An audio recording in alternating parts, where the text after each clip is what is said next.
ایک نوجوان لڑکا عادل تھا جو روزانہ مسجد کے پاس سے گزرتا لیکن نماز کے لیے کبھی اندر نہیں جاتا تھا۔ وہ کہتا تھا دل صاف ہونا چاہیے، وقت نہیں ملتا۔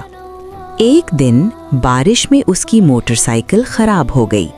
وہ پریشان کھڑا تھا کہ اچانک ایک بزرگ آگے بڑھے اور مدد کی۔ نماز کا وقت ہو چکا تھا مگر وہ بزرگ عادل کو سہارا دے کر مسجد لے گئے۔ مسجد میں بیٹھتے ہی عادل کو عجیب سا سکون محسوس ہوا۔ اس نے پہلی بار دل سے نماز پڑھی۔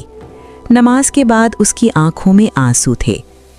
اس دن عادل کو سمجھ آ گیا کہ سکون باہر نہیں بلکہ اللہ کی یاد اور نماز میں ہے۔ اس کہانی سے ہمیں یہ سبق ملتا ہے کہ جو اللہ کے لیے وقت نکالتا ہے، اللہ اس کے لیے زندگی آسان کر دیتا ہے۔